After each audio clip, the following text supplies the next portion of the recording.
Bom dia a todos. Bom dia.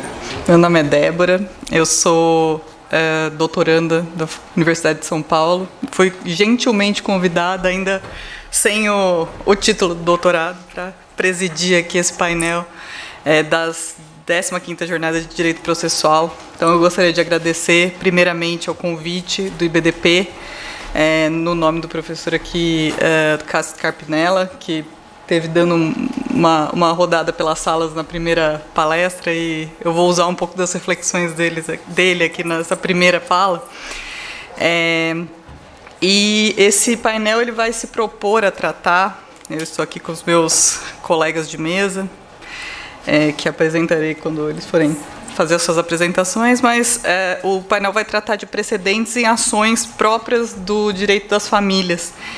E, infelizmente, a professora Márcia Dinamarco não pôde estar conosco hoje, então nós teremos 3 painelistas, e teremos, então, um pouquinho mais de tempo para cada um falar, e também para que vocês possam fazer, ao final, as perguntas, e a gente fazer algum debate aqui sobre os temas que vão ser tratados. E, antes de passar a palavra, né, para os painelistas, eu gostaria de fazer uma fala introdutória, mais uma provocação, né, sobre o tema e sobre a dinâmica dos precedentes, que é o tema central aqui das jornadas desse ano. Quando eu recebi, né, o convite para falar sobre precedentes em ações de família, o que me veio à cabeça foi uma tensão, né, conceitual entre aquilo que nós, né, aqui no Brasil, atribuímos, né, como conceito de precedente, como precedente, principalmente precedente vinculante, depois do Código de Processo Civil de 2015, na minha área de estudo e na minha concepção, extrai muito da sua lógica da tentativa de conter a litigância repetitiva, né? Tanto é que os mecanismos de formação de precedente, muitos deles estão né, inseridos nessa lógica da sumarização dos julgamentos, né, da construção aí de enunciados, né, para aplicação em vários casos repetitivos, que é o caso dos recursos repetitivos, da repercussão geral, do próprio IRDR.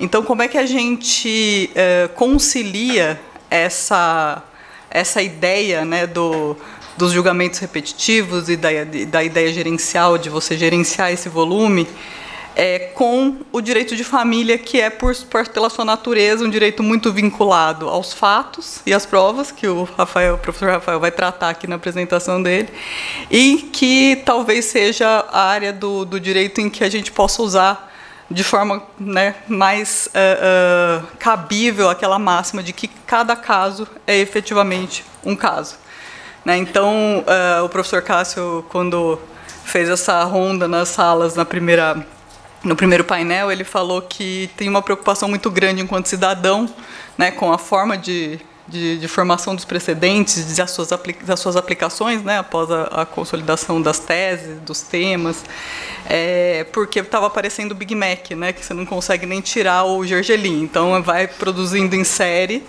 e vai sendo aplicado, né, com essa lógica de, talvez, gerir o volume dos tribunais e tudo mais. E isso suscita, talvez, muitas discussões nessa área específica do conhecimento, que são as ações afeitas aí aos direitos das famílias. E que, assim, talvez a forma de alinhar isso na minha cabeça tenha sido justamente o processo civil, né, ou o processo de uma forma geral, como é que a gente consegue, talvez, trazer essa lógica, né, de consolidação e de manutenção de uma segurança jurídica, né, da forma como os tribunais decidem, para esse âmbito das ações de família. E talvez o processo e a forma, né, de aplicar o direito seja onde a gente consegue ter maiores ganhos nessa aplicação, né, dos precedentes às ações de família. Então, sem mais delongas, e depois de fazer essa introdução aqui, que traz uma provocação que talvez a gente aborde nos painéis e depois nas perguntas, eu vou passar a palavra, em princípio, para a professora Cristina Leitão, que é procuradora do Estado do Paraná, mestre e doutora pela Universidade Federal do Paraná, integrante do Núcleo de Direito Processual Civil Comparado da UFPR, também do IBDP, professora de negociação, Direito Processual Civil, Negociação, Mediação e Arbitragem do FAI Centro Universitário e presidente da Comissão de Arbitragem da OABPR. A palavra é sua.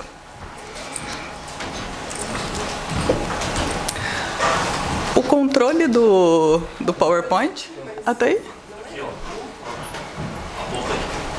Ah, foi. Bom dia a todos, muito obrigada, Débora, pelas palavras. Inicialmente, eu gostaria de agradecer pelo convite do IBDP para que eu estivesse aqui nesse painel de forma tão honrosa, ladeada pelos meus colegas, Andréia Caraciola e também ao Rafael Pereira. Agradeço, Débora, e agradeço principalmente à professora Rogéria Dotti, ao professor Cássio Scarpinella Bueno, Flávia Rio, pelo convite, que muito me honra. E essa edição da 15ª das jornadas, 15ª edição das Jornadas Brasileiras de Direito Processual, tem uma justíssima homenagem aos professores Luiz Guilherme Marinoni e Teresa Arruda Alvim. Eu queria fazer um registro aqui de que eles são, claro, referência do processo no Brasil e no mundo, mas especialmente o meu depoimento é de que eles são marcantes e decisivos para a minha jornada aqui no processo civil, né? Eu tive aula com o professor Marinoni, tanto na graduação, quanto no mestrado e no doutorado. Ele foi meu orientador no doutorado, e não foi meu orientador, na verdade, ele foi meu orientador no mestrado, não foi no doutorado, mas ele sempre é decisivo e tem me ajudado ao longo da minha carreira. Também fui aluna da professora Teresa Arruda Alvim, e ela realmente é um espetáculo sempre, então isso para nós é muito rico, né? Fazer uma homenagem a grandes processualistas nessa 15ª edição das jornadas. Quanto ao tema dos precedentes e ações de família, eu queria fazer uma pequena introdução, sobrevoo em relação aos precedentes, para depois fazer algumas colocações de aplicação ou não dos precedentes nas ações de família. Nos próximos 3 dias, nós discutiremos, ouviremos palestrantes, ouviremos painéis, sempre sobre esse grande tema dos precedentes no direito brasileiro. E vários vieses serão abordados, né? A gente vai tratar aqui de vários aspectos sobre os precedentes. Na sala ao lado, estão tratando da sinalização dos precedentes. Aqui a gente está falando de precedentes e ações de família. Vários tipos de tópicos serão abordados aqui. Mas por quê? Por que essa escolha dos precedentes? Porque, de fato, se trata de um tema dos mais importantes no direito na atualidade. Por quê? Por conta da segurança jurídica. A necessária segurança jurídica tem sido grande preocupação no direito processual, no direito em geral, segurança, igualdade. Quantas vezes nós nos deparamos com casos idênticos que são tratados de forma distinta? Isso é extremamente deletério. Por isso, é fundamental que nós nos debrucemos, sim, sobre o tema dos precedentes, para que eles possam ajudar aí o direito, o processo, a que os cidadãos tenham decisões mais uniformes, que não haja desigualdade nas decisões judiciais. Percebeu-se, nos últimos tempos, o caráter normativo que deve ser destacado com relação aos julgamentos nos tribunais. As cortes supremas brasileiras devem ser vistas como cortes que dão uniformidade ao direito. E isso é marcante também no direito das famílias. A salvaguarda da igualdade e da segurança jurídica são os fundamentos, então, para que haja uma aplicação reiterada desses precedentes. Só um pouquinho que eu tenho que...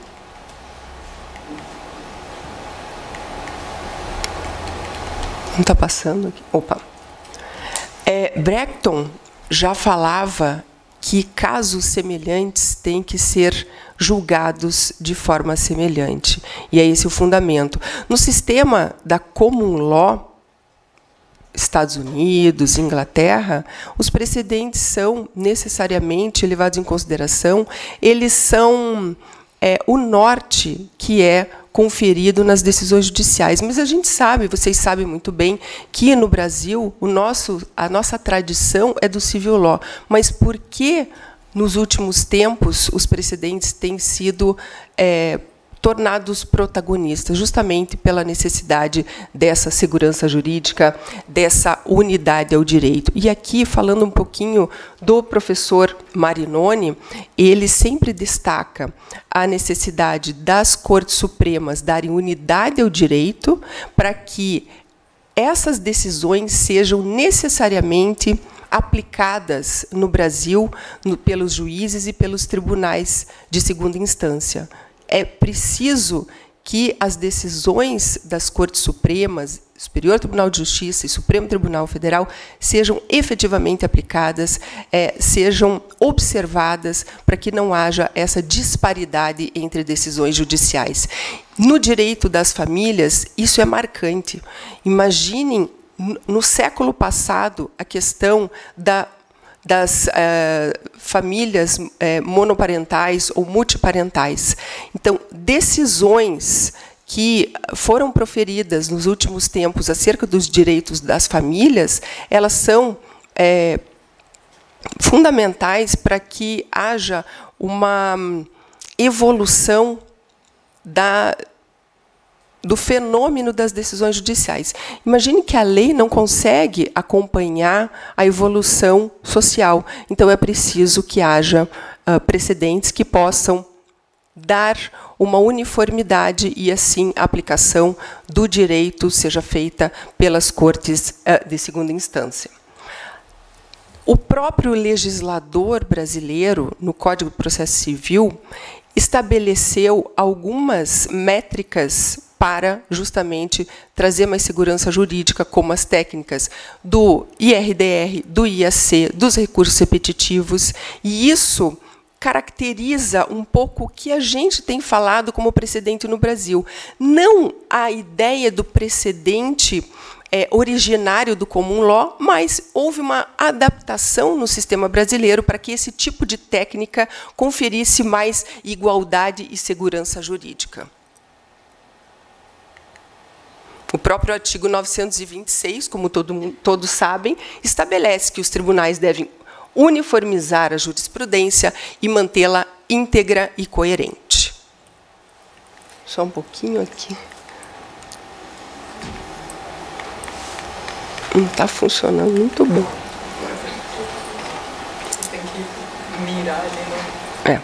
Bom, mas o que são precedentes? Então, já falei um pouquinho sobre isso, né? E se é possível usar precedentes nas ações de família? Vejam, quando a gente pensa em precedente, logo vem a ideia do direito tributário. É muito mais fácil você verificar decisões judiciais que possam ser replicadas no direito tributário.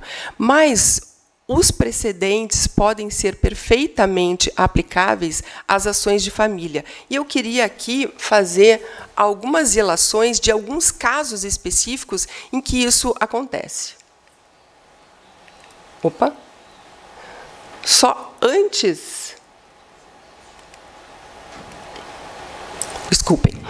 Antes de falar especificamente desse enquadramento de alguns casos de precedentes nas ações de família, eu queria fazer uma distinção entre precedente, jurisprudência e súmula. Então, aqui a gente tem um conceito do professor Marinoni acerca de jurisprudência.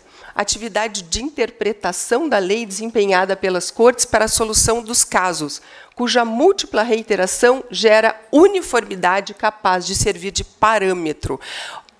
A jurisprudência é o conjunto de decisões reiteradas de determinadas cortes, que não são de aplicação obrigatória. Então, muito se diferem do conceito de precedente. Já a súmula, com relação ao conceito da professora Teresa Arruda Alvim, é o resumo da tese jurídica adotada na jurisprudência dos tribunais. Mas os precedentes, eles se enquadram como razões generalizáveis. Vamos lá.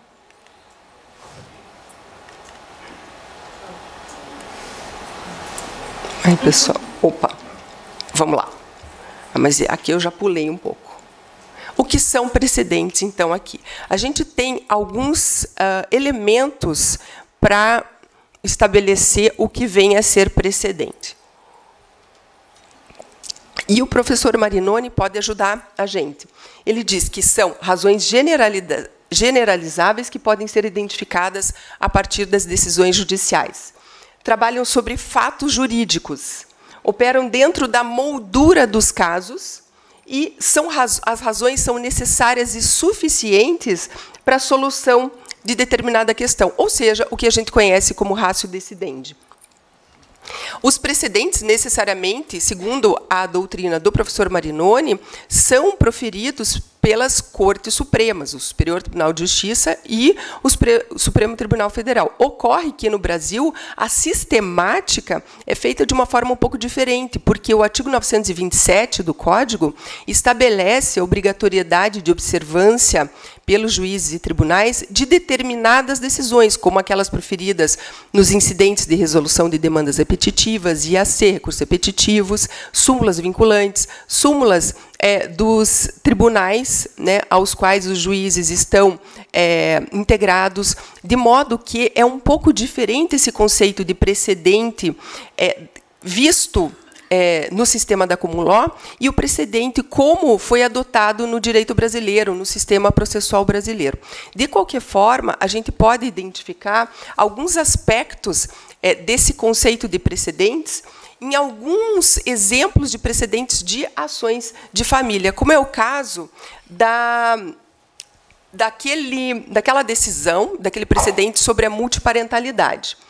Como que a gente pode estabelecer a moldura do caso no exemplo da multiparidade? E é o seguinte: existência de paternidade socioafetiva e vínculo biológico concomitante. Como que o Supremo Tribunal Federal decidiu a questão da multiparentalidade? Decidiu que, de acordo, e essa foi a ratio decidendi, de acordo com a dignidade da pessoa humana, o direito à busca da felicidade, impossibilidade de redução de realidades familiares e vedação à discriminação, fez com que houvesse uma prevalência não do caráter biológico, mas sim do vínculo afetivo.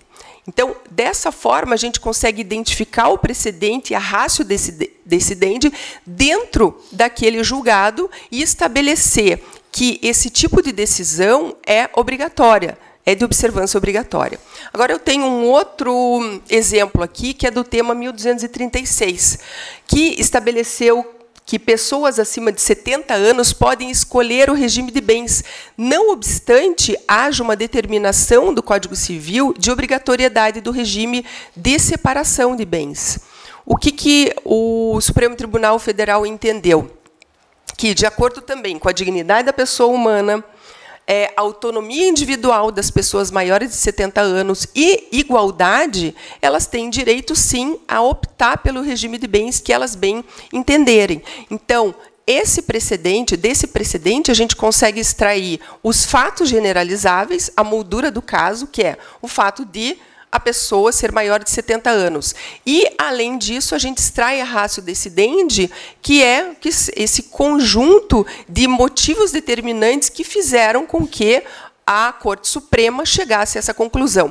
De modo que a gente tem os fatos e a ratio decidendi preparados para serem decididos de forma idêntica em diversos casos semelhantes, diversos casos análogos, de modo que a gente tem, então, aqui uma obrigatoriedade. Seria muito injusto que, num outro caso concreto, não fosse observada essa diretriz, porque são situações idênticas. Então, no precedente, na ratio decidendi, você extrai fundamentos determinantes generalizáveis que não são respeitantes especificamente a particularidade de um caso concreto, mas sim generalizáveis e possíveis e passíveis de aplicação em outros casos concretos inúmeros, né, com situações análogas, claro. O caso do reconhecimento da união homoafetiva é um exemplo marcante para a jurisprudência brasileira, né? Aqui há um precedente também. Pessoas, quais são os fatos? Qual é a moldura dos fatos? A intenção de pessoas do mesmo sexo terem um casamento, terem uma união estável. E isso foi admitido também de acordo com a ratio decidendi, proibição de discriminação das pessoas do mesmo sexo, proibição de preconceito, liberdade de dispor sobre sua própria sexualidade, autonomia da vontade, direito à intimidade, à privacidade. Esses foram os fundamentos determinantes, a ratio decidendi, para que esse precedente fosse aplicado e replicado em casos análogos.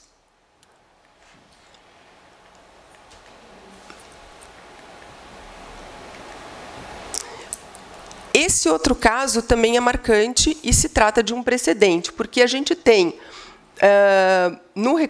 nesse recurso especial, que é um caso, claro, do Superior Tribunal de Justiça, indenização por abandono afetivo, por parte dos filhos que foram abandonados pelos pais. Aqui a gente tem também uma situação que você tem a moldura dos casos, situações idênticas, né, de filhos abandonados pelos pais, e a ratio decidendi, o direito à indenização desses filhos por parte dos pais, porque houve esse abandono. Então, esse abandono psicológico gerou indenização por dano moral, que pode ser replicado em outras situações semelhantes, análogas. Apenas aqui, então, eu só abordei alguns casos para vocês terem uma ideia de como a gente faz, e, claro, de forma simplificada aqui, porque se trata, sim, de uma análise complexa e sofisticada acerca das decisões judiciais. Não é assim pegar a súmula do caso, né, e poder aplicar nos casos futuros. Não, é preciso fazer uma análise complexa e minuciosa de cada caso, de cada precedente, para extrair, então, a moldura dos fatos e a ratio decidendi e, portanto, viabilizar essa aplicação dessa decisão como um precedente. E aí, só para eu finalizar, queria falar um pouquinho também que o obter dictum deve ser desconsiderado, que são aqueles fundamentos que não são determinantes para a decisão do caso, e aqui, quase já finalizando, queria falar para vocês como se faria, então, a aplicação do precedente. Analisando, em primeiro lugar, se os casos são idênticos. Eu vou aplicar o precedente, eu preciso verificar a moldura, a ratio, e verificar se é possível aplicar. Se é possível, aplica. Se não, faz-se a distinção. Verifica-se quais são as particularidades do caso futuro que fazem com que o precedente não possa ser aplicado. Nesse caso, é preciso fazer a distinção.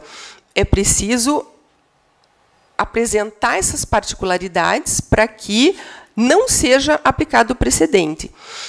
Também, caso haja uma evolução social, aqui nas ações de família, há uma evolução social em relação às relações sociais de família, é preciso que determinados precedentes sejam superados. E aí a gente tem a técnica da superação, do overruling. Então, dessa forma, é possível trabalhar com os precedentes, verificando a aplicação, a distinção ou a superação desses precedentes, especificamente aqui na área de família. Então, claro que a gente conclui, a partir de tudo que eu falei aqui, né, que sim, é possível utilizar precedentes e é preciso utilizar precedentes nas ações de família para que se traga cada vez mais segurança jurídica às relações individuais. E deixo aqui, então, meu agradecimento. Também deixei meus contatos, caso queiram falar comigo ou aprofundar esse debate. Muito obrigada. Vamos aqui?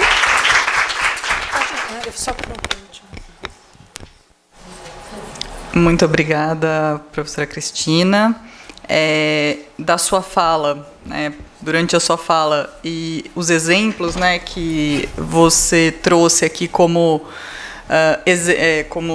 forma, né, de ilustrar o uso, né, dos precedentes em ações de direito das famílias, me suscitou aqui a reflexão, né, de como o papel dos precedentes aqui é fundamental para oxigenar o direito, né, para fazer normas talvez de uma forma mais ágil do que ocorreria, né, com o processo legislativo normal, mas também como os tribunais, né, por serem um foro de debate político, né, que é permeável às percepções de violação da população, dos seus direitos, talvez muito mais do que o processo legislativo representativo, também compõe, né, esse quadro de análise dos precedentes nessa chave de direito de família, porque muitos desses avanços que nós vimos nessa área se deram em razão da formação desses precedentes, muito mais do que da positivação de leis que garantam direitos aos novos arranjos familiares que evoluíram, né, com a sociedade. Então, com essa reflexão sobre a sua fala, eu passo a palavra ao professor Rafael Casselli Pereira, que é advogado, doutor e mestre em Direito Processual Civil pela Pontifícia Universidade Católica do Rio Grande do Sul, membro do IBDP, do Instituto Ibero-Americano de Direito Processual Civil, professor da pós-graduação em Direito Processual Civil da PUC Rio Grande do Sul, e ele vai tratar aqui da importância dos fatos e das provas na formação desses precedentes. Professor Rafael, fique à vontade. Bom dia. Antes de mais nada, queria agradecer a Débora, a Cristina Leitão, a Andréia Caraciola, por compartilharem esse momento comigo. Agradecer à comissão, presidente Cássio Carpinella Bueno, Alexandre Freitas Câmara, professora Flávia Pereira Rio. E é muito bacana estar podendo dividir com vocês nesse painel de Direito de Família. Eu não tenho muita atuação nas ações de direito de família, mas na questão da atuação nos tribunais superiores, recurso especial, a formação de precedentes, eu acabei trabalhando bastante esses temas no doutorado lá na PUC, e é engraçado que quem advoga e atua bastante em tribunal superior sabe da questão da súmula 7, que é o grande problema para os advogados, que é a vedação ou reexame de provas. Então, eu vou começar a minha fala trazendo o porquê que eu escrevi e busquei tratar na minha tese de hipóteses em que não incidam a súmula 7 a partir de uma proposição que eu fiz referente aos fatos incontroversos dos 374 do CPC, incisos 1 a 4, e também trabalhando a questão da incontrovérsia dos fatos caracterizados por aqueles que foram descritos e debatidos no acórdão recorrido, e que, a partir disso, se possa trabalhar a qualificação jurídica desses fatos por parte do STJ. Então, o caso foi o seguinte: ele era um dos maiores casos do escritório, e a gente atendeu uma senhora, nem tão senhora, né? Na época ela tinha, acho que uns 55, eu estou com 45, então, né, já estou me encaminhando para esse cenário. E ela havia nos passado uma situação de que o pai dela de criação havia falecido, e imediatamente ao falecimento dele, os irmãos de criação excluíram ela da família, né? A mãe tinha 99 anos e ela nos explicou que ele era um grande empresário lá na região do Vale dos Sinos, lá no Rio Grande do Sul e tudo mais, e que ela queria ver, né? Porque como ela sempre foi tratada como se filha fosse, ela queria verificar se ela teria algum direito. Depois da gente fazer toda uma análise documental e da parte de fatos envolvendo, ela tem uma peculiaridade aqui que eu vou chamar a atenção para vocês, depois eu vou sugerir, porque a partir desse caso, que foi o que me motivou a escrever a tese, eu publiquei 2 artigos, tá, como forma de desabafar a raiva que eu fiquei ao final do julgamento. Um sobre o afeto como nexo causal para a sobreposição de um termo de guarda para fins de adoção. Tá? Isso é uma primeira ideia, e eu fiz uma análise do acórdão do STJ, que julgou esse nosso caso, que também está publicado, depois eu vou indicar para vocês quando eu abrir os slides. E nesse caso nós entramos com a ação buscando o reconhecimento da relação socioafetiva. Tá? Essas ações são extremamente interessantes, né? Foi a primeira caso que eu acabei atuando, e porque é muito fato e muita prova para que onde tu busca, né, determinar e concluir, trazer para o juiz a conclusão de que ela também teria os direitos hereditários, tal como os filhos biológicos. E nesse cenário, eu vou trazer alguns fatos aqui para vocês do caso, para vocês verem o quanto interessante ele acabou sendo. Ela tinha, por exemplo, ela foi acolhida por essa família quando ela tinha 3 anos de idade. Tá? Esse é o primeiro fato. E ela estava com 55. Durante todo o tempo, ela teve uma criação com os irmãos, como se filha fosse, e ficou ilustrado em alguns documentos de uma forma incontroversa essa questão, como, por exemplo, quando ela casou, foi um convite de casamento onde fulano e ciclana convidam para o casamento de sua filha.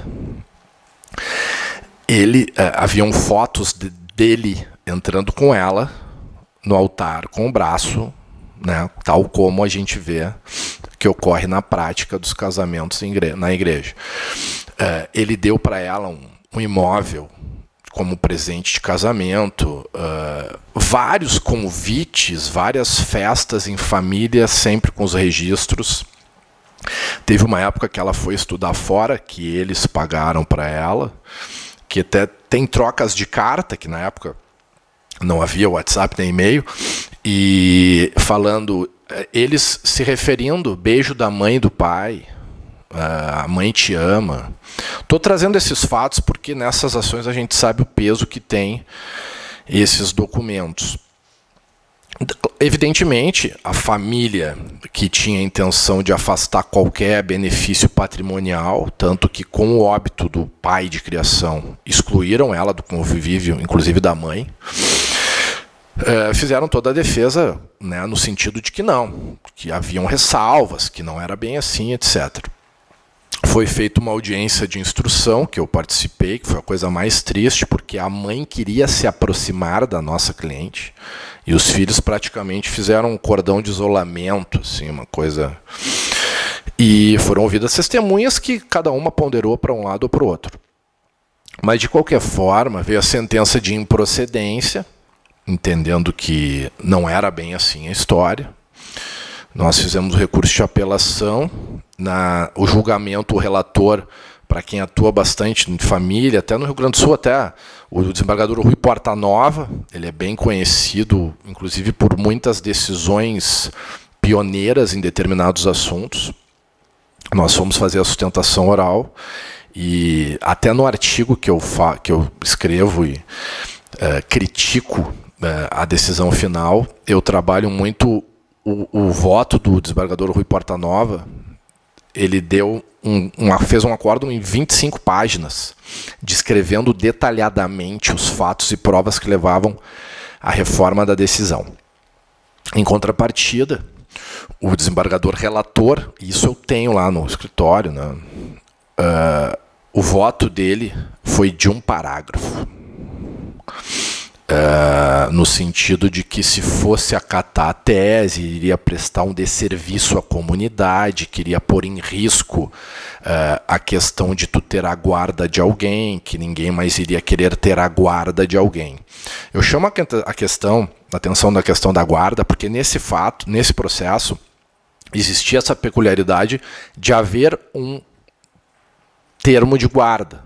E a nossa questão era demonstrar que o afeto seria o nexo causal para sobrepor aquele mero papel e poder reconhecer ela como se filha fosse. Então, tem esse detalhe, mas que nós fizemos todas as provas, né, para ilustrar os fatos, para superar essa questão. E acabou sendo mantida a sentença por 2-1. Na época ainda foi final de 2014, então ainda não tinha o Código de Processo para que pudesse ter o julgamento estendido, né, independente da manutenção, havendo divergência. Hoje em dia a gente tem o julgamento estendido. Na época havia os embargos infringentes e só poderia ter no caso de reforma da decisão por maioria, que ficaria 2-2, daí sim, para quem estudou o Código Antigo, era este o procedimento. A gente fala de história do processo aqui também. Então, a partir desse julgamento por maioria, fizemos os embargos de declaração e fizemos recurso especial e o extraordinário, para o STJ e os STF, respectivamente. E aqui vem uma peculiaridade interessante, né? Como a gente sabe, e aí começou a minha inquietação para escrever a tese, né? Nós ficamos monitorando aquele processo, porque só para vocês terem uma ideia da situação social da nossa cliente, ela era uma manicure e o quinhão dela de herança representava 100 milhões de reais. Né? Eu tenho que falar isso porque, né, este processo ele era dia a dia analisado no STJ para ver a questão da admissibilidade. E, para minha surpresa, o processo ele acabou sendo aplicado a súmula 7 no recurso especial que foi admitido, que nós fizemos um trabalho bacana na vice-presidência do TJ do Rio Grande do Sul para que ele pudesse ser admitido, explicando as razões. Havia um acórdão paradigma do Tribunal de Santa Catarina com uma situação que poderia fazer ele ser admitido pela linha C, que é quando há divergência, né? Cada tribunal decide de uma forma diferente a mesma situação de fato. Do Tribunal de Justiça de Santa Catarina, onde havia a mesma questão do convite, só que não era de casamento, era convite de formatura, dizendo seus pais convidam, e lá havia sido reconhecida a relação socioafetiva. Então o recurso foi admitido, chegou no STJ, acabou caindo com o saudoso ministro Paulo de Tarso Sanseverino, e evidentemente, pela quantidade de ações, etc., sai uma decisão negando a admissibilidade pelo segundo filtro do STJ de um parágrafo. Eu me lembro que me marcou. Porque geralmente quando se aplica a súmula 7, pelo menos vem ali uns 3 a 4 acórdãos dizendo isso, isso, aquilo. Eram 4 linhas. E na época, 10 anos atrás, eu me lembro que eu fiquei tão chateado, para não dizer outra coisa, que eu entrei em contato com a STJ, pedi para falar com o gabinete, e, para minha surpresa, o secretário disse: doutor, acho que aqui é caso do senhor marcar uma audiência com o ministro. Aí eu disse: bom, né? Se eles estão dizendo, quem sou eu para não ir, né? E aí até foi na época, foi a primeira vez que eu acabei indo ao STJ, marquei com o ministro Paulo de Tarso, expliquei toda a situação para ele, me atendeu super bem, como sempre o fazia, e converteu, aí nós fizemos o agravo, e ele converteu o agravo em recurso especial para análise do mérito, né? Aí intimou o Ministério Público, porque envolvia a questão direito de família, herança e a própria matéria. Fiz a reunião com o membro do Ministério Público E, no final das contas, veio o parecer do MP aplicando a súmula 7, né? Um pouco mais elaborado. E depois, o restante da história é a súmula 7. Então, eu estou trazendo essa primeira história, porque diariamente, para quem atua no direito de família ou não, nós temos esse grande problema. Então, a partir deste processo, eu busquei fazer o doutorado na PUC, já tinha feito meu mestrado na PUC, tinha trabalhado com o meu orientador, era o professor Daniel Mitindiero, no mestrado, no ano que ele substituiu o professor Araquém de Assis, depois ele voltou para a URGS. 10 anos depois, resolvi fazer o doutorado exatamente para tentar refletir para que, de alguma forma, eu possa trazer alguma ideia para a advocacia, no sentido de poder tentar, em algumas hipóteses, trabalhar com a admissão e o mérito do julgamento do mérito do recurso especial. Vem a questão da relevância da questão federal, e eu vou falar com vocês bastante aqui, porque um tema está vinculado ao outro, aos precedentes e o recurso especial, né? Porque nós sabemos que quem fixa o precedente é o STJ e é o STF. Para que o precedente possa ser fixado, esse recurso tem que ser admitido e tem que ser julgado o mérito dele para que possa ser fixada a tese. Então não tem como desmembrar a questão do recurso especial, que é o início do caminho, e o fim é a fixação desse precedente vinculante e obrigatório, desde que ele seja julgado pelo incidente de assunção de competência, o IRDR, ou pelo recurso representativo de controvérsia. Então, eu vou começar aqui a minha exposição dos slides, para que a gente possa avançar nesse tema e eu trabalhar algumas ideias com vocês. Então, primeiro momento, a ideia é essa, né? É ver de que forma a gente poderia, apesar de todas as dificuldades, trabalhar os fatos e as provas na formação dos precedentes e para que eles possam formar o precedente e para que eles possam integrar a ratio decidendi ou o fundamento determinante do precedente, né, que é o que consiste o nosso precedente. É necessário que a gente primeiro possa avançar na questão do recurso especial, tá? Então, aquela ali é a minha tese, tá? Eu botei ali só para ilustrar o nome, porque às vezes eu me esqueço que o nome é meio longo.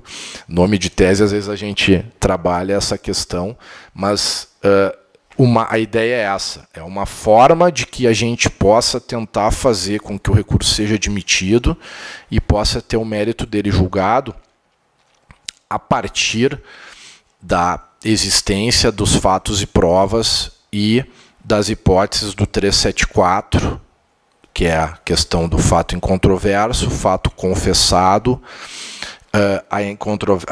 o fato presumido, né? Então, nós temos essas hipóteses do 374, porque eu muito me questionava. A súmula 7 ela fala o quê? A pretensão do simples reexame de prova não enseja um recurso especial, certo? Como vai ser aplicada essa súmula onde eu sequer precisei produzir a prova? Um fato confessado, ele é incontroverso, né? Então, essa foi a minha primeira inquietação para poder escrever sobre a tese, né? Então, eu busquei trabalhar as hipóteses do 374, o fato notório também é o inciso 1, tá? Fato notório, fato confessado, fato reconhecido, incontroverso e a presunção, tá? São essas 4 hipóteses.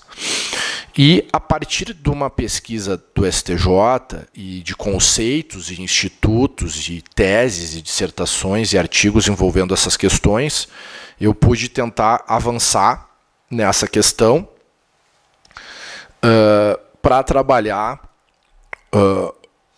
a questão da importância da formação do precedente E vejam bem, para que haja uma clara aplicação do precedente ou para que seja possível fazer uma distinção daquele precedente, onde a outra parte está dizendo que é aplicável e a gente vai estar no outro lado dizendo que não é, porque ele é distinto do precedente fixado, quanto mais claros sejam os fatos,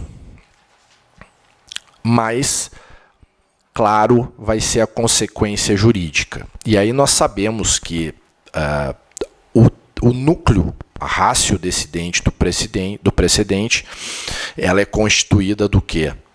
De um fato essencial ou relevante e a consequência jurídica decorrente daquele fato essencial ou relevante. Então, quanto mais claro for esses fatos, mais clara vai ser a consequência jurídica e mais claro vai ser a possibilidade de identificação do caso concreto onde vai se aplicar o precedente, porque decorrente da mesma situação fática. E aí nós temos, e o professor Marinoni, a professora Teresa Rudalvin, que foram os pioneiros na questão dos precedentes aqui no Brasil, trabalham muito bem essa questão, que na advocacia, semana passada mesmo, num tribunal de São Paulo, e aí vem uma questão que eu questiono e faço essas reflexões enquanto eu vou falando aqui com vocês. A questão da relevância da questão federal, que vai ser ainda regulada pela lei, além dos critérios objetivos que já constam, eu questiono para vocês, se ela não contiver um número relevante de hipóteses, né, ela vai ser nada mais nada menos que uma súmula 7 aperfeiçoada. Por quê? Semana passada eu tive um caso em São Paulo, havia um documento onde o relator entendeu que ele não era prova, o revisor entendeu que era prova. Como é que fica essa questão, né? Aí nós temos uma questão que vai ser por maioria, e eu tenho buscado refletir se essa questão de julgamento por maioria não poderia ser uma questão que pudesse, em alguns casos, ser considerada para fins de repercussão da questão infraconstitucional.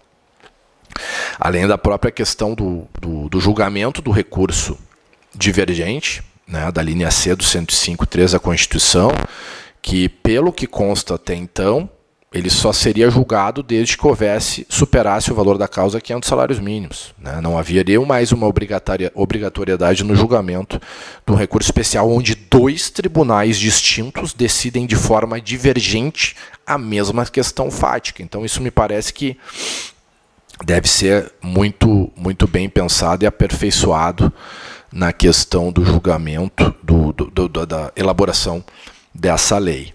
Então, trago essas questões que são inquietações que eu tenho constantes da advocacia, para que a gente possa ter alguma esperança, né, na questão da relevância da questão federal, porque nós não temos dúvida de que a relevância da questão federal reduzindo e trazendo hipóteses mais objetivas de admissibilidade vão transformar os tribunais locais em realmente o último suspiro para que se possa ter um julgamento analisando fatos e provas. E nós sabemos a quantidade de julgados que todos os tribunais têm e o quanto é perigoso deixar e encerrar essa discussão para menos algumas hipóteses nos tribunais regionais. Então a questão que eu falei para vocês dos precedentes, né, que muitas vezes, apesar de que os precedentes vinculantes ou obrigatórios sejam aqueles oriundos do recurso representativo, do incidente de assunção de competência e o incidente de resolução de demandas repetitivas, o que nós vemos na prática, e eu vejo isso muito no Rio Grande do Sul, é que um acórdão de uma turma do STJ, um recurso especial provido, por exemplo, ele é muitas vezes tido como um precedente vinculante e obrigatório, o que não é o caso, né? Ele vai ser sim um precedente persuasivo, vai ter condições de influenciar naqueles julgamentos de uma situação idêntica, mas ele, a meu ver, evidentemente, não é um precedente obrigatório. Ele vai ser quando ele for julgado a partir de um recurso representativo de controvérsia, ou em RDR ou em AC, né? Então, aquilo que eu tinha comentado com vocês da necessidade de quando houver a fixação do precedente, ter uma clareza na questão do fato essencial e relevante, para que a partir disso possa ter uma consequência jurídica e isso possa facilitar para que as pessoas vejam e saibam que ela, tendo uma situação fático-probatória idêntica daquele caso que gerou a formação do precedente, ela vai ter o mesmo fim, a mesma conclusão. Tá? Então aqui eu entro um pouquinho na questão da tese em si, né, da proposta que foi feita, uma proposta audaciosa, mas que a tese serve para isso, da hipótese que eu busquei dar o nome de fatos puros e os fatos instrutórios, né? Os fatos puros seriam os fatos que independem de prova, como o fato notório, confessado, a presunção legal absoluta, o fato admitido, pois não impugnado. Essas hipóteses por si só, elas não poderiam levar à aplicação da súmula 7, porque, em tese, evidentemente, tu não faria um reexame de prova, né? Aquela prova já está embutida no reconhecimento, na confissão, na notoriedade, etc. Tá?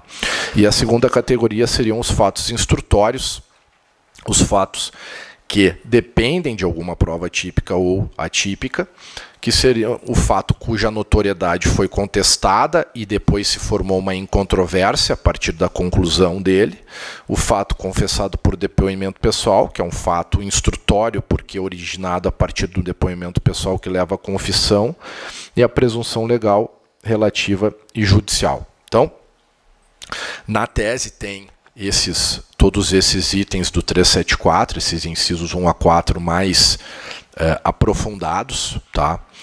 E a ideia é essa, tá? A partir daquele processo, daquela situação de fato, me levou a ideia da tese e eu busquei aprofundar e trazer essas sugestões. Aqui eu vou dar um exemplo, mexe um pouco com a questão das astrentes, que é um tema que em paralelo, né, eu vou tratando, que é um tema que eu gosto muito também, e que eu dou um exemplo aqui, vou trazer esse exemplo desse processo que gerou o tema 1000 do STJ, né, que ele é um recurso representativo de controvérsia, ou seja, um precedente vinculante obrigatório. E da ementa desse tema, nós podemos identificar um fato essencial e relevante e a consequência jurídica, que se discutia a questão pela súmula 372 do STJ, que foi revogada, não era mais admitido a aplicação de multa judicial astrente nas ações que envolvessem exibição de documentos, cautelares de exibição de documentos. E aí com o código veio a discussão. O código sobrepõe, diz que é possível aplicar, pelo artigo 400, se não me falha a memória. E aí foi julgado um representativo de controvérsia e a conclusão foi essa. Desde que prováveis a existência da relação jurídica, então aqui tem um fato essencial ou relevante, eu demonstrar algum tipo de relação jurídica com aquela parte que eu estou pedindo a exibição de documento, que se pretenda ser apurada em contraditório prévio, poderá o juiz, após a tentativa de busca e apreensão ou outra medida coercitiva. Então eu tenho mais um fato essencial aqui que eu tenho que demonstrar que antes de a fixação da multa, se tentou a busca e apreensão daquele documento ou alguma outra medida coercitiva. Aí sim se aplica astrente para aquela hipótese em que não teve resultado as medidas adotadas anteriormente. Então, este é um caso que eu trago para ilustrar essa questão da tese, dos fatos, né, da formação do precedente pelo fato essencial e relevante e a consequência jurídica. Aqui eu trago a questão do artigo para vocês. Ele está na revista edição 21 do IBDFAN, o afeto como nexo causal para a conversão da guarda em relação socioafetiva. Eu adorei escrever esse artigo porque ele serviu como um desabafo, então foi fácil. E eu acho que tem muitas ideias bacanas para quem trabalha com esse tipo de ações, né? Eu acabei não atuando mais nessas ações específicas, mas fica essa sugestão para a leitura. E aqui eu trago uma questão, daí sim, que eu fui pesquisar para a palestra, envolvendo a aplicação da hipótese da tese para essa questão envolvendo um processo precedente de família. Aqui, evidentemente, ele não é um recurso representativo de controvérsia, tá? Ele seria um recurso especial que foi provido, seria no formato de um precedente persuasivo, mas que tem o poder de persuadir e influir nos casos idênticos ou semelhantes. E aqui nós temos essa questão, né? Restou, e aqui foi dado provimento ao recurso especial, e eles falam ali, ó, da questão probatória. Por isso que eu falo, a gente sabe que o STJ, em alguns casos, e se vocês forem pesquisar revaloração da prova, que é um tema que eu estou escrevendo um livro agora específico dessa questão, tem casos que eles entram no mérito. A gente sabe que são casos pontuais, mas aí gera uma instabilidade jurídica, uma insegurança jurídica, né? Porque ou não se analisa nada, ou se vai se analisar algumas questões a partir, talvez, da relevância da questão federal, quando tiver em vigor. Mas nós temos que ter essas questões. Neste caso, o ministro Ricardo Vilas Boas Cueva entendeu que restou descaracterizar a filiação socioafetiva demonstrada nos autos em virtude do tratamento conferido ao menor e o conhecimento público dessa condição. A posse de estado de filho, que consiste no desfrute público e contínuo da condição de filho, restou atestada pelo juízo primevo, cuja sentença merece ser restabelecida. Então, aqui ele adentrou na questão de fato e prova, porque ele não só analisou isso, como ele analisou o que tinha sido declarado na sentença de primeiro grau, né? E aqui nós temos essa questão do fato incontroverso, confessado, admitível, que foi utilizado para fazer a prova da notoriedade, da publicidade, como se filho fosse ao longo daqueles anos, daquela pessoa que busca o reconhecimento. E, ao mesmo tempo, a operação que se faz é qualificar juridicamente um fato incontroverso, né? Então, esse é o ponto. E aí, na consequência jurídica para este caso, é o reconhecimento da relação socioafetiva, que não foi o fim que teve o caso lá, que eu falei com vocês aqui. Aqui é só para fins de reflexão, que eu já abordei com vocês, o projeto de lei que vai ser elaborado, que eu acho que a gente tem que se preocupar muito com essas duas questões, que vem me assombrando aqui as ideias, e foi um prazer estar conversando com vocês aqui. Espero que eu tenha trazido algumas reflexões a serem, né, feitas por todos nós. E muito obrigado.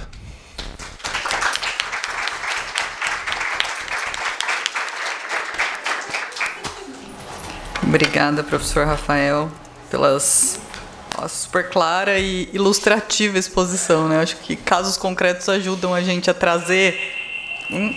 Estourei. Tinha que desligar foi? O meu. Pronto. Para trazer concretude as experiências, né, da aplicação tanto dos precedentes persuasivos como os vinculantes. Fatos e STJ, eu acho que é o grande pesadelo do advogado de contencioso civil, né? Acho que civil e criminal também, do advogado de contencioso, mas enquanto você falava, me veio muito o dilema do biscoito, né? Você vende mais porque é fresquinho porque vende mais? Porque se o precedente, né, por um lado, ele precisa da moldura fática, tanto para ser formado, como para ser aplicado, ou depois para ser superado e distinguido. Então, a dinâmica do precedente, de alguma forma, depende de uma moldura fática. Algum fato o STJ vai ter que analisar. Então, o que fica como desafio para nós, e eu acho que a sua tese vai muito nesse sentido, é de que forma essa análise dos fatos vai ser realizada e o que desses fatos vai sobrar para compor a moldura desses precedentes e para depois reger a sua aplicação e como esses precedentes vão, né, efetivamente contribuir com a dinâmica do processo, né? Então, acho que foi o que me veio enquanto você falava. Muito interessante as suas colocações. Então, acho que para finalizar aqui nossas exposições e abrir depois para as perguntas, eu vou passar a palavra para a professora Andréa Caraciola, que é advogada, mestre e doutora em Direito Processual Civil pela Pontifícia Universidade Católica de São Paulo, professora de Direito Processual Civil da Universidade Presbiteriana Mackenzie, membro do IBDP, do CEAPRO e da Comissão de Ensino Jurídico da OAB de São Paulo. E a professora Andréa vai tratar um pouco dos precedentes que discutem a penhorabilidade do bem de família do fiador. Vamos lá. Bom dia a todos. É uma honra estar aqui dividindo a mesa conduzida pela professora Débora. É uma honra e muito difícil falar depois da professora Cristina e do professor Rafael. Eu não tenho o caso da velhinha dos 100 milhões. A velhinha, no caso, sou eu mesma, né? Com 55 anos eu já não gostei muito. Né? Eu não tenho as trends, mas a gente vai tentar conversar um pouquinho ao final da minha fala sobre a questão da penhorabilidade do bem de família do fiador, um dos temas que envolveu a formação de precedente, que o desafio do tempo gerou aí idas e vindas junto aos tribunais, principalmente ao STF. Mas eu vou dividir a minha fala em alguns momentos e vou retomar aqui a questão do saudosismo, já que falamos de idade, falamos, né, de Astrens, falamos de CPC 73, enfim, vou trazer uma pitada desse saudosismo. Então, é um prazer está aqui na 15ª edição das Jornadas de Direito Processual Civil. E eu me recordo muito bem quando, em 1998, não é isso? Nas primeiras jornadas em Brasília, aquelas jornadas do ministro Salve de Figueiredo Teixeira, do ministro Atos Guzmão Carneiro, de Calmon de Passos, acho que, não sei se o Rafael estava lá. Com 45, acho que você não estava lá. Mas, enfim, não sei se tem alguém aqui que estava lá. Mas eu estava no primeiro ano do mestrado para ouvir e aprender sobre as introduções revolucionárias à época introduzidas no CPC 73. Discutíamos a tutela antecipada do 273, discutíamos a obrigação de fazer e não fazer do 461. E é um prazer ter podido acompanhar todas essas edições das jornadas. Eu tenho participado, seja como ouvinte, seja como palestrante de todas elas, e estar aqui hoje em Curitiba para homenagear dois ícones do processo, professora Tereza e professor Marinoni, e poder debater os precedentes. Tema tão relevante, tão complexo, quanto os temas lá de 1998, e que trazem os mesmos protagonistas, professora Tereza e professor Marinoni, sempre à frente do processo civil e sempre levando o processo civil brasileiro à vanguarda do mundo. Eles são professores reconhecidos não só no Brasil, mas estivemos juntos faz pouco tempo em Roma, num congresso, na Corte de Cassação, enfim, são reconhecidos não só no nosso processo, mas no processo global. Então, é uma honra estar aqui, eu agradeço o convite na pessoa do professor Cássio Scarpinella, e é uma honra realmente dividir a mesa com vocês. O tema que nos coube nesse painel, além de ser intrigante, ele nos coloca uma preliminar, muito bem já desenvolvida pela professora Cristina, mas que eu aqui retomo na introdução da minha fala, que é responder a seguinte pergunta: afinal de contas, os precedentes convivem com o ambiente decisional do direito de família? É possível esse casamento?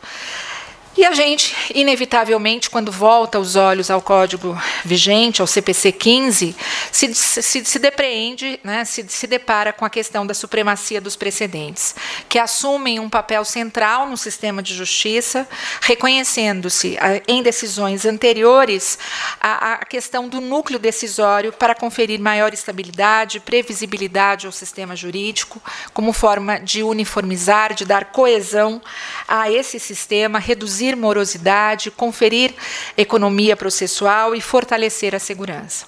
O CPC 15 trouxe, não somente, mas principalmente, nos dispositivos aqui tão citados anteriormente, 926 e 927, essa força, essa primazia dos precedentes. Com isso, os tribunais, notadamente o STJ e o STF, ganharam um papel ainda mais decisivo na orientação das decisões das instâncias inferiores, sempre com vistas a assegurar esse direcionamento para que casos semelhantes recebam soluções semelhantes. O objetivo sempre é evitar insegurança, conferir um pouco mais de previsibilidade às partes, uniformizar as decisões, dar coesão e, com tudo isso, a consequência é a economia processual. Uma vez que estabelecido o entendimento sobre um determinado tema, não é mais necessário exaurir e esgotar a matéria em outros processos. Assim, os precedentes protegem, além do interesse privado das partes, o interesse público. Os mecanismos de formação de precedentes, o IRDR, os recursos repetitivos, o IAC, todos eles surgem nessa perspectiva de economia processual, de racionalização. Então, nós temos aí uma opção bastante clara do Código, nesse sentido de uniformização, de estabilidade da jurisprudência, aquilo que é prometido pelo 926 e 927, e que nem sempre é entregue. De qualquer modo, essa lógica por detrás dos precedentes é a de tratamento isonômico àqueles casos que se encontrem numa mesma situação fática e jurídica. Ocorre que, considerando essa lógica dos precedentes por um lado, e aquela outra que a professora Débora mencionou no início da sua fala, de que no direito das famílias, aí já não é nem no direito de família, no direito das famílias, muito costumeiramente se costuma dizer que cada caso é um caso, para simbolizar esse casuísmo que permeia o direito de família, a pergunta é sempre muito bem-vinda. Existe compatibilidade ou não? É possível encontrar no direito de família todo o sistema, toda a teoria dos precedentes?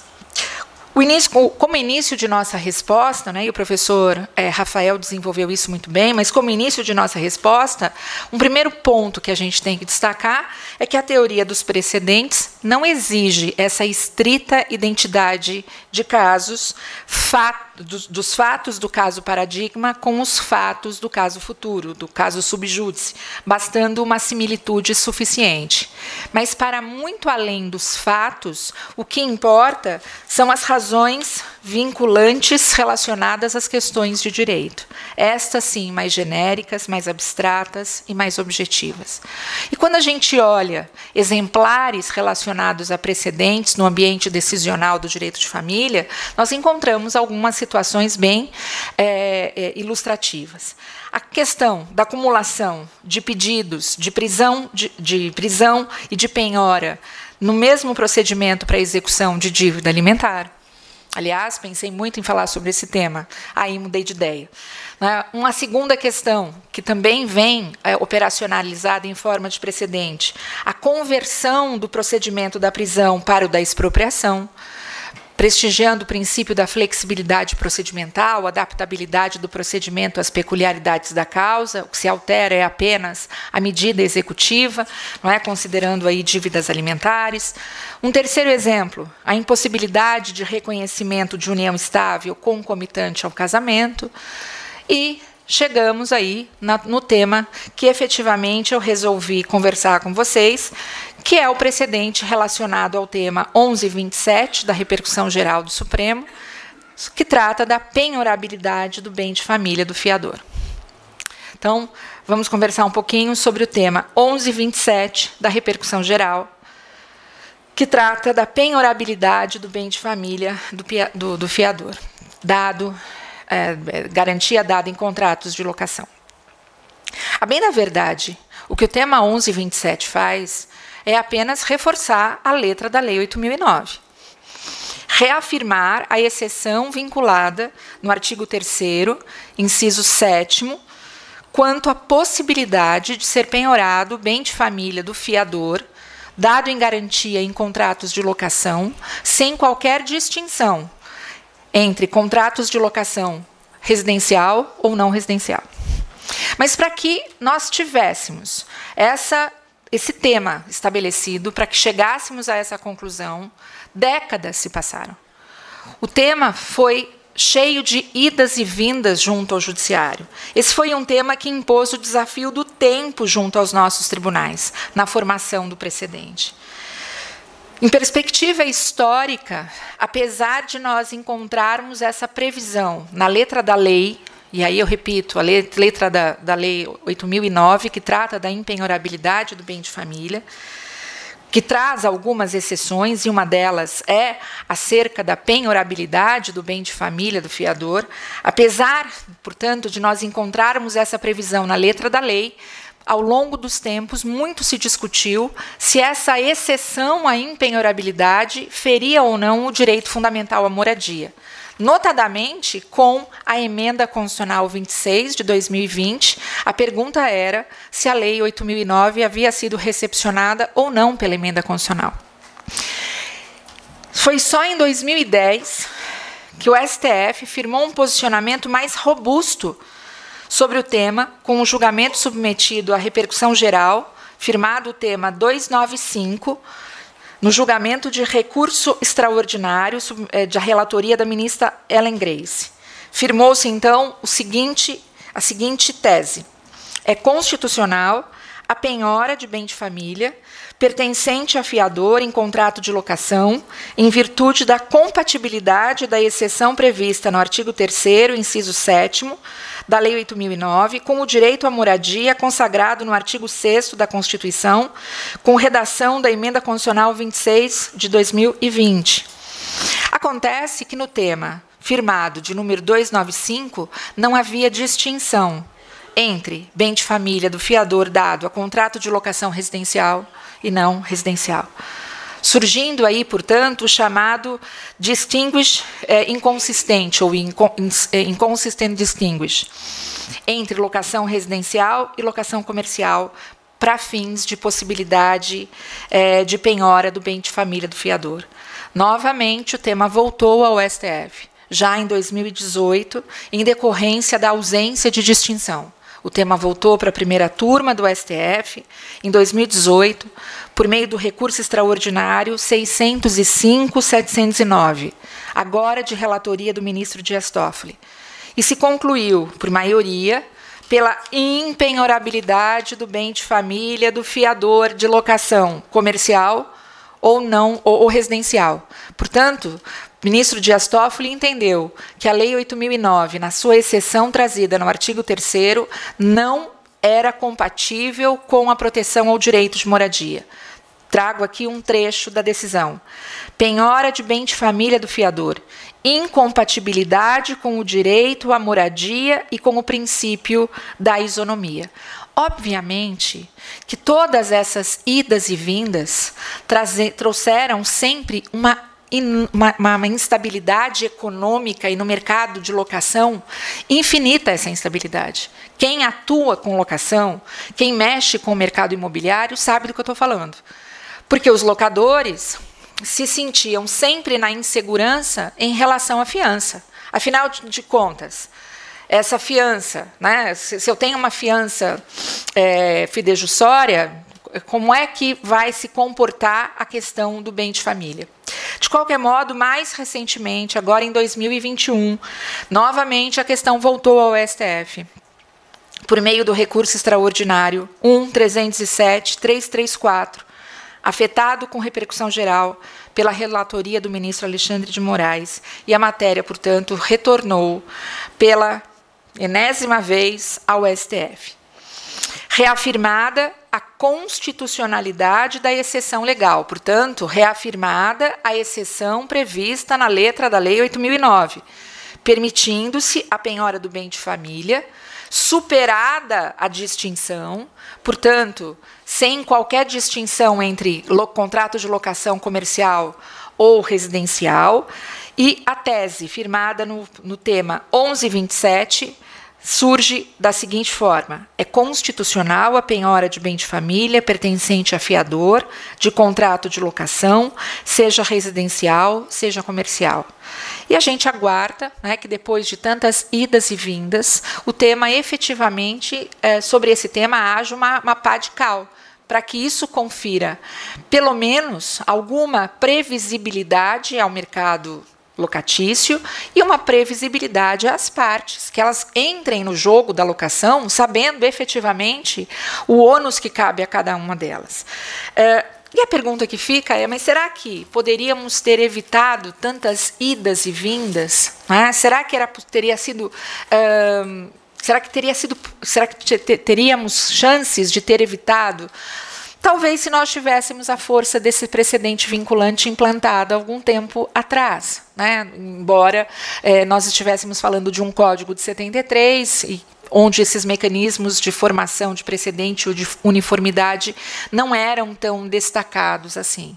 Mas, de qualquer forma, a gente percebe que esse caso, que diz respeito à penhorabilidade do bem de família do fiador, gerou inúmeros precedentes que vieram a se sobrepor até que pudéssemos, em 2021, ter essa questão pacificada.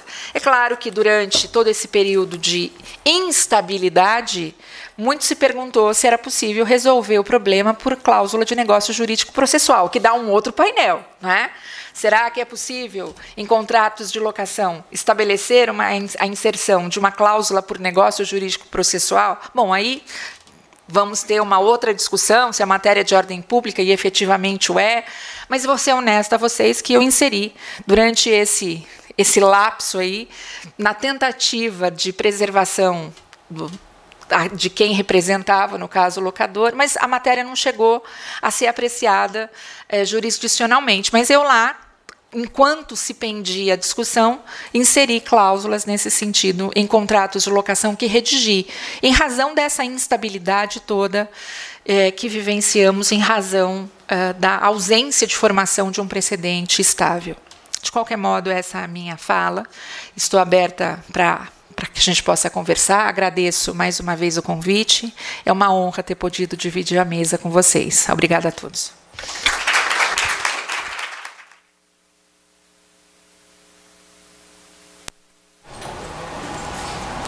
Só um breve comentário, como fiz com todos os painéis, sobre a fala da professora Andréa. Eu acho que a dinâmica da formação dos precedentes, né, acho que o próprio código deixa muito espaço, porque naturalmente isso é necessário para que a aplicação dos precedentes da lei evolua, né, em conjunto com a sociedade. Ele traz em si uma contradição, né, que é a busca pela segurança jurídica e pelo tratamento igualitário de situações iguais, mas, por outro lado, ele precisa desses mecanismos de revisão constante, porque faz parte do processo que se esteja, né, em xeque constante a aplicação desses precedentes, se efetivamente eles são ou não, eles devem ou não vincular determinadas situações. Acho que o exemplo que a professora Andréa trouxe sobre a penhorabilidade do bem de família é um deles, no STF. Então tinha talvez esse plus, né, de discutir um direito fundamental, a moradia. Então ganhou uma relevância muito grande, não só para o ambiente de negócio das locações, mas também para essa discussão dos direitos fundamentais. Mas no STJ também tivemos recentemente a superação do tema 677, que havia um tema em 2014 que foi revisto para ser invertido, na verdade, a lógica de aplicação. Então, a gente tem essas válvulas, né, de controle dos precedentes para que acompanhem também as discussões que são fomentadas pelas alterações sociais, né? Então, acho que precisa ter. Senão você engessa, exatamente. Acho que, voltando à fala da professora Cristina, a sociedade evolui mais rápido do que o legislativo consegue responder. O que foi interesse político, né? Em muitos casos é assim que acontece. Bom, então com essa nota conclusiva aqui, eu vou abrir para as perguntas à plateia. Se alguém tiver aqui alguma dúvida, quiser propor algum debate para os painelistas, é com vocês.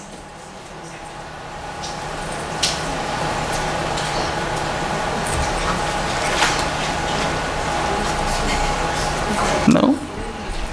Tá. Tem microfone para eu...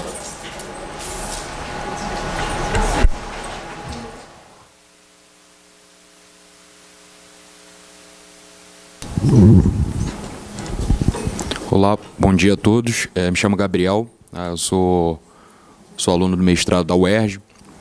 Embora o tema aqui, direito de família, não seja a minha área específica, o tema de precedentes muito me interessa, então por isso que eu estou aqui. E acho importante fazer esse intercâmbio, ouvir o que professores, autores de outras áreas distintas da minha pensam a respeito da aplicação dos precedentes.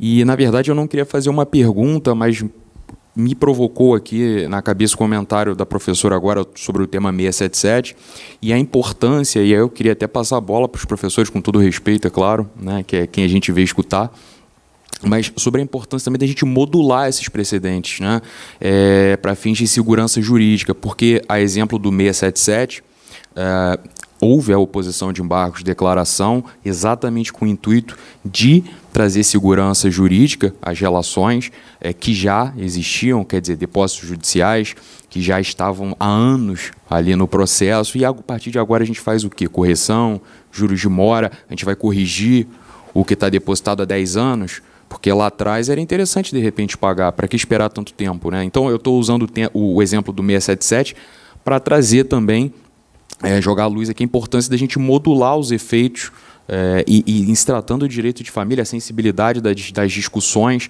o impacto que precedentes de cunho persuasivo ou vinculante podem trazer às relações. Enfim, queria jogar aqui luz a importância também da gente modular os efeitos dessas discussões, enfim, só fazer essa provocação mesmo. Oi, como é que é teu nome mesmo? Gabriel. Não, acho que perfeito a tua abordagem. E não sei, nesse caso do 677, se já tem os embargos de declaração para... Bom, então a gente já tem uma dificuldade, porque agora tu falou essa questão, eu lembrei, tem uma determinada ação que a gente trabalha no escritório, em que o ônus da prova, aqui é uma questão, entra bem no que tu falou, o ônus da prova era do réu. Aí vem o STJ em setembro de 2020 e fala que o ônus da prova é do autor. Tá? Aí o ponto é esse, exatamente o que tu abordou da importância de se modular. E eu estou falando de um precedente que sequer é obrigatório e vinculante. Né? Desse caso que eu estou falando, esse outro do tema 677 sim seria um vinculante. Mas estou falando de um precedente persuasivo que não se modulou os efeitos, porque não vai se modular, porque é persuasivo, e que daí o tribunal aplica, inclusive, para aquelas situações anteriores ao precedente, porque antes eu não precisava fazer prova, estava pacificado que era o réu. No meio do caminho muda a regra do jogo, vai se aplicar para mim. Então acho muito complicado e, enfim, acho que realmente a gente tem que pensar essa questão da modulação dos efeitos para esses, não só para os precedentes vinculantes, mas para os persuasivos também.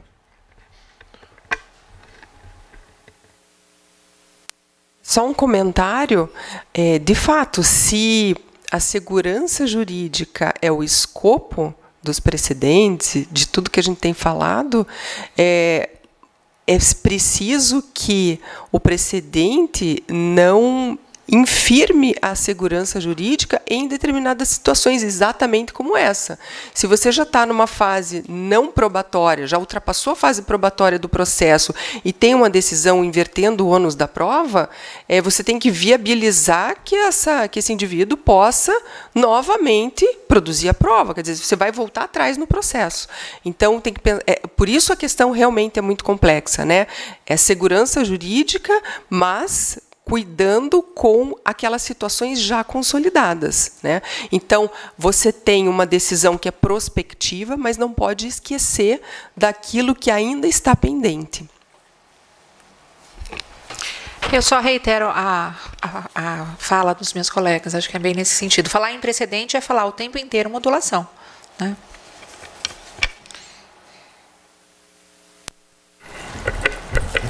Mais alguma pergunta?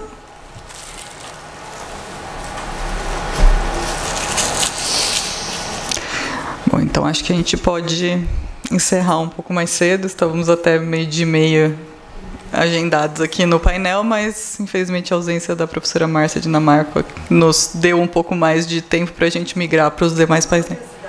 Pois não. A gente vai ter lado aqui, né? Sou de Votorantim, meu nome é Fernando, advogo bastante na área de família. E o professor, acho que Rafael falou muito de inquietude, né? E me veio uma situação que não é o tema nosso aqui, mas que tem a ver a questão das divergências que a gente vê hoje nas questões de guarda. Né? Eu tenho um caso que mudou de comarca 3 vezes, né? E cada juiz foi para uma linha. Então, é mais assim olhando para os nossos queridos professores aí, será que a gente vai avançar nessa questão tão sensível que é a guarda, né? Que envolve perícia, tanta coisa?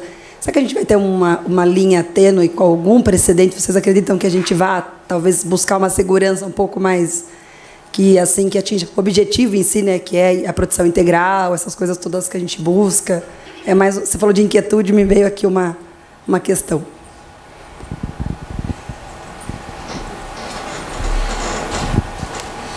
Eu acho que nessas questões que envolvem a guarda, e da mesma forma que a gente estava bem ou mal abordou aqui nas nossas falas, a aplicação de um precedente para um processo de direito de família, apesar de que ela é possível, ela é muito delicada, né? Porque envolve exatamente questões que muitas vezes são peculiares do caso concreto, né? Eu acho que não só a questão da guarda, como questões de alienação parental, por exemplo, questões bem complexas e que ensejam perícias e outras provas testemunhais, e que muitas vezes eu acho que é difícil ter um precedente que possa absorver e ser aplicado para algumas situações particulares, né? Exatamente pela essa dificuldade da questão dos fatos, né? Na própria relação socioafetiva, pelo menos aquele recurso especial que eu trouxe, ele trata de alguns critérios mais objetivos para que, em tese, tu tendo uma situação idêntica ou semelhante, que tu tenha um contexto fático probatório semelhante, tu poderia tentar usar aquele precedente persuasivo a teu favor. Mas de guarda, realmente, eu não vi nada mais avançado por parte do STJ, a não ser o julgamento dos casos concretos mesmo, né? Eu acho que o mais próximo que a gente tem, né, hoje como precedente é a regra da guarda compartilhada, né, que se tornou, né, via precedente a regra que, de alguma forma, né, já consegue, até antes, né, de um litígio envolvendo guarda, mas também já guiar a conduta, né, dos pais ali que estão numa situação, por exemplo, de divórcio, né, para entender como isso vai ser tratado no judiciário, ou como pelo menos deveria ser tratado, né, pelo judiciário, se isso se tornar uma disputa. Eu acho que no direito de família, e é um pouco da minha consternação com o tema, as molduras elas são mais largas, né, as molduras fáticas que os precedentes colocam, elas são muito mais largas do que talvez em outras situações de direito patrimonial, como a gente trouxe aqui outros exemplos da nossa prática, porque precisa existir uma ingerência muito maior, né, do juiz na situação concreta para identificar o bem da vida, né, que está sendo tutelado, e o interesse, principalmente nesse caso de guarda, do menor. Então, acho que a notícia aqui é ruim. Então, acho que o precedente ele pode existir, eu acho que a tendência é que existam cada vez mais precedentes, mas sempre vai ter uma análise muito próxima, né, de cada caso concreto, porque é o tipo de situação que precisa ter essa análise mais próxima e que é muito mais customizada, né, do que quando a gente fala, por exemplo, em casos de litigância repetitiva e outras situações que podem, né, comportar uma solução mais, como o professor Cássio usou, do McDonald's, né, que é tudo Big Mac e aplica tudo da mesma forma. Aqui acho que não é bem assim. Só vou fazer um registro aqui de quanto o processo é rico. E eu fiquei aqui pensando, concordei com a resposta dos professores, e talvez aqui a gente tenha que ir para outra seara, dentro do processo. Resolver esse problema com o consenso. né? Então, o precedente não vai resolver aqui, mas a gente tem outras técnicas. Então, vamos tentar uma mediação, sabe? E eu sempre falo para os meus alunos, vocês vão ter que estar preparados para conhecer precedente, para saber fazer recurso, para guerrear no processo, mas também tem que estar preparado para chegar para o cliente e falar, olha, nesse caso aqui, o melhor é ir para a mediação. Naquele outro, vamos para a arbitragem. E assim por diante. Por isso a gente tem que estar sempre debatendo, estudando, pesquisando para buscar o melhor caminho, né, para aquele caso concreto especificamente. E talvez, de fato, o precedente aqui, a não ser que tivesse alguns requisitos que pudessem ser abordados no precedente, que pudessem ser aplicados no futuro. Mas talvez aqui a gente pudesse ir para outra seara, né?